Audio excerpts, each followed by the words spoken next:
Hello from Kingfisher, Oklahoma. We are looking at 2 Samuel 17 and 18. If you remember, David has been in exile and he's been afraid of his son. Now he's back on the throne and he's weeping over his son because his son has been killed. The people are ashamed and they flee the situation, and David is so overcome that he's not able to properly thank the people who helped the situation become right. So that's what we've got going on. Joab is actually going to fix the situation in several ways. Not saying it's necessarily a good thing, but it kind of gets the situation back on track.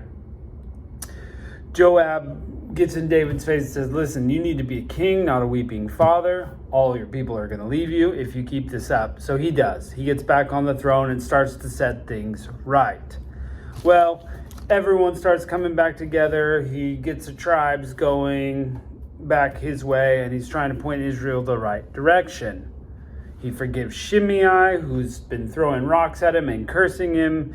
He makes the situation with Mephibosheth right, and all of that. But the sword does not depart from his household. There's a guy named Sheba who kind of gets his own rebellion going, and so once again, David is fine. He's faced with the sword. But Joab is going to step up to the plate and kind of make things right there as well. Not only did he set David straight, but he's going to go after Sheba.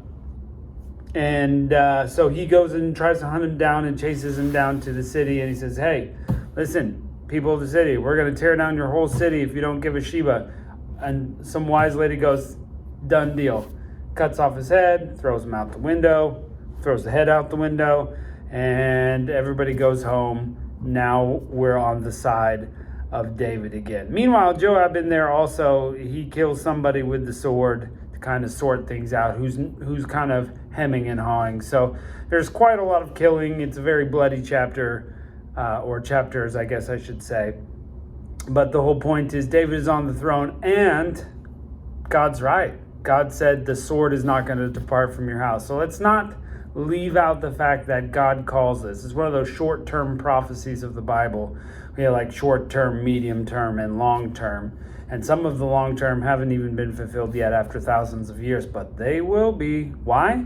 Do we know this? Because the short-term and the medium-term have come true. So we can assume, we can know, we can trust that the long-term ones will also go the same way. Okay, let's jump into it. Chapter 19. And it was told Joab, behold, the king weepeth and mourneth for Absalom. And the victory that day was turned into mourning unto all the people, for they heard the people say how the king was grieved for his son. And the people gat them by stealth that day into the city, as people ashamed steal away when they flee in battle.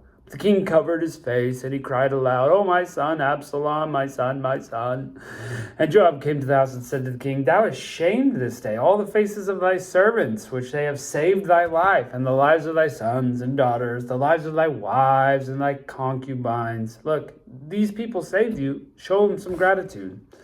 In that thou lovest thine enemies and hatest thy friends, for thou hast declared this day that thou regardest not the princes nor servants. For this day I perceive, if Absalom lived and we all died, you would have been pleased.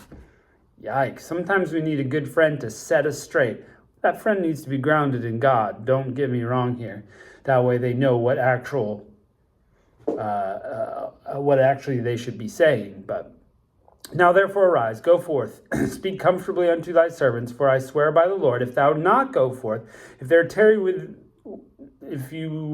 will not tarry with thee this night one person, and that it will be worse for thee than all the evil that befall thee from thy youth until now.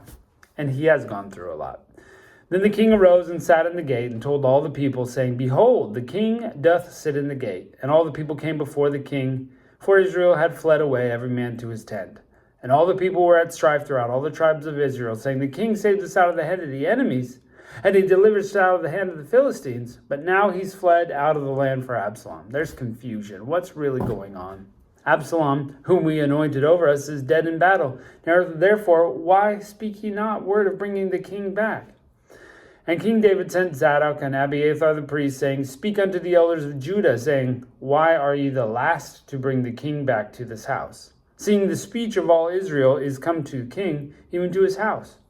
Ye my brethren, ye are bones and my flesh. Wherefore then ye are the last to bring back the king? And say ye to Amasa, Art thou not of my bone and of my flesh? God do so to me, and more also, if thou not be captain of the host before me continually in the room of Joab. And he bowed the heart of the men of Judah, even as the heart of one man. So they sent word to the king, Return thou, and all thy servants. So the king returned, and came to the Jordan. And Judah came to Gilgal to go meet the king and conduct him over Jordan.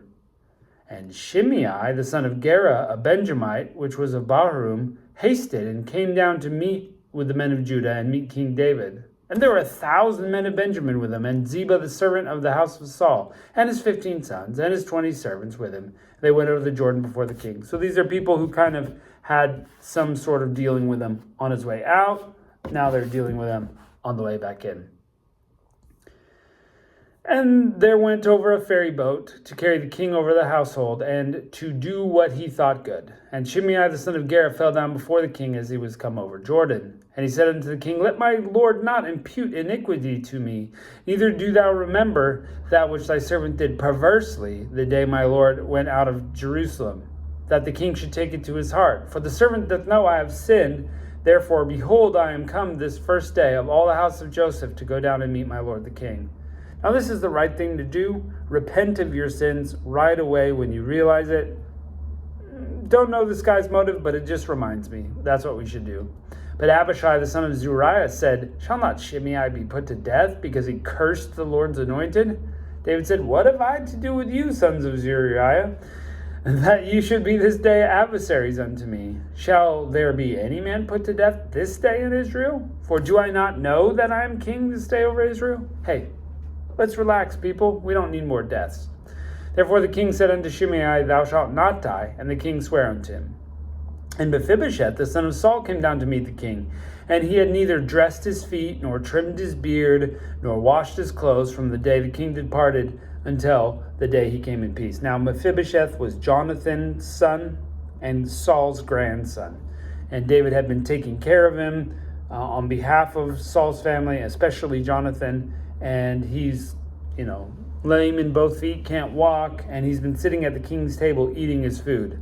And now here he is. He didn't go with the king. So now he's going to make his thing. And it came to pass when he had come to Jerusalem to meet the king said unto him, Wherefore wentest thou not with me, Mephibosheth? He answered, O Lord my king, my servant deceived me. For thy servant said, I will saddle me an ass, that I may ride thereon and go to the king, because thy servant is lame. And he hath slandered thy servant to my lord the king, but my lord the king is as an angel to God. Do therefore what is good in thy own eyes. For all my father's house were dead men before my lord the king, yet thou didst set thy servant among them, and eat at thy own table. What right therefore have I yet to cry any more unto the king?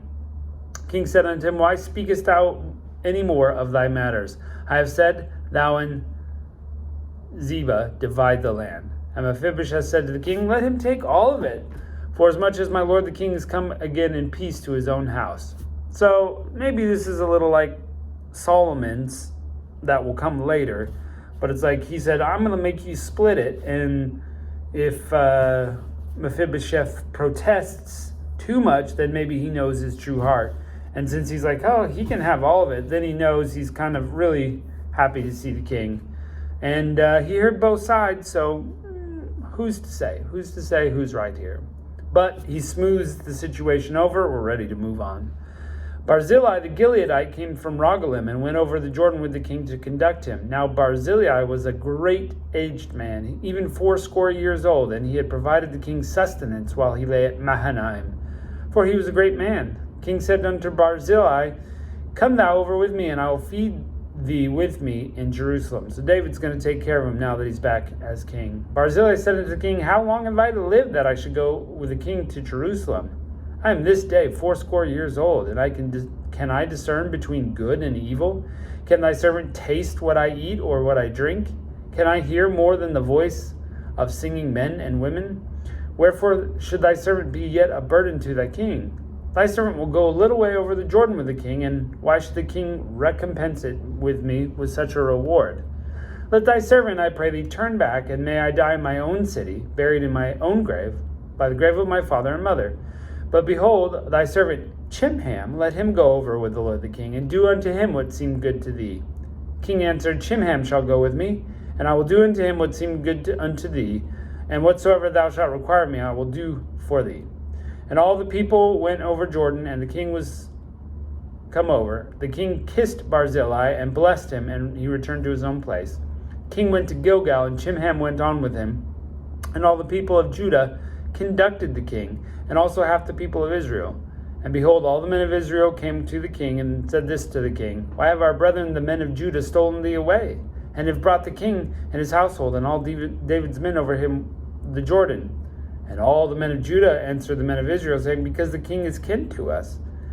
Wherefore you be angry in this matter? Have we eaten at all the king's cost, or hath he given us any gift? The men of Israel answered the men of Judah, and said, We have 10 parts of the king, and have more right to David than ye. Why then did you despise us? And our advice should not be first to bring him back our king. And the words of the men of Judah were fiercer than the words of Israel. So there's still some strife going on. But the news is David's back.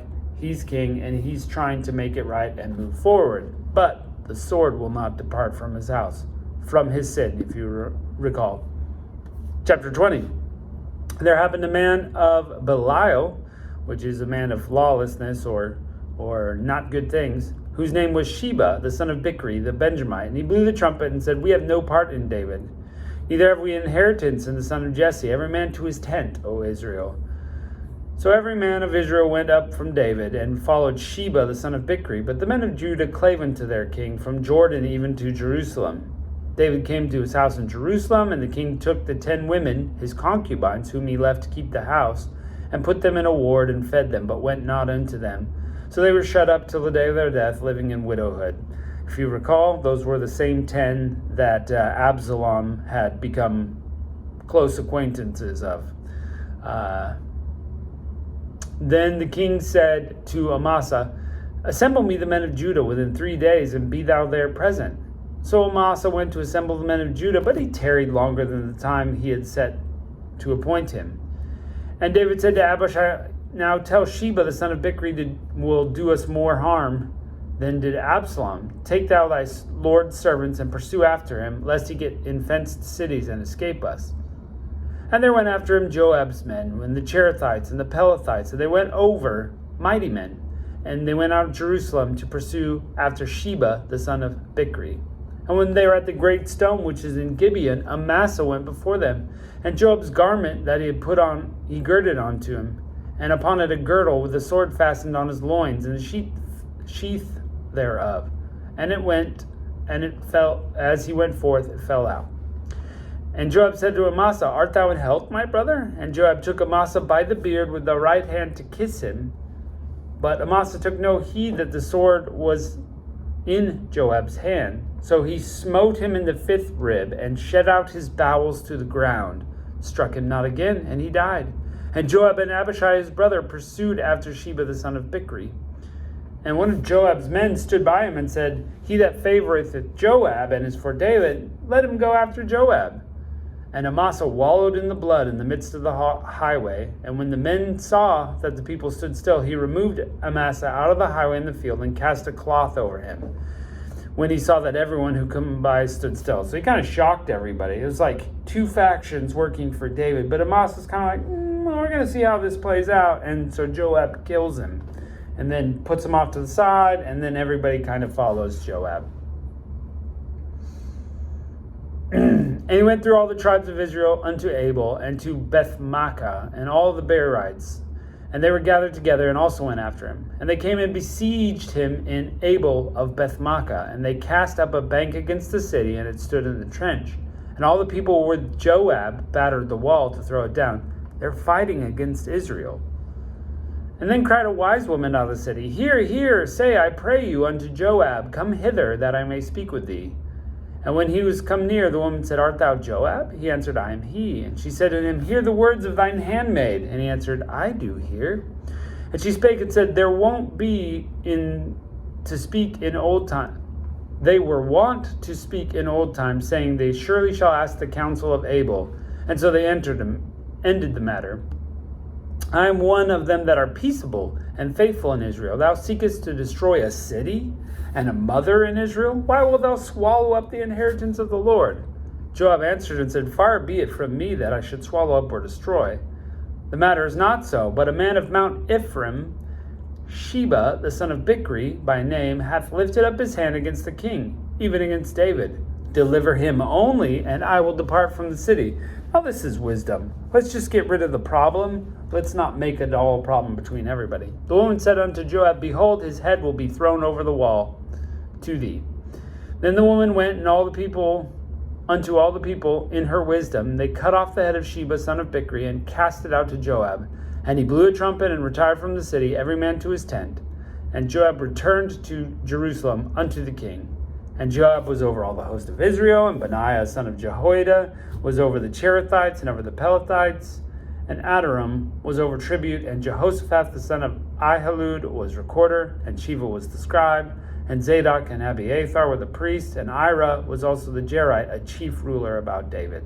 So, he's brought them all back, he set them all down, this rebellion has been put down.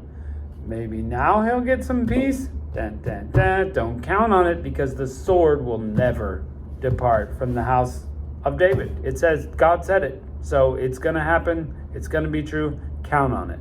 Well, thanks for joining us, and I'll catch you next time.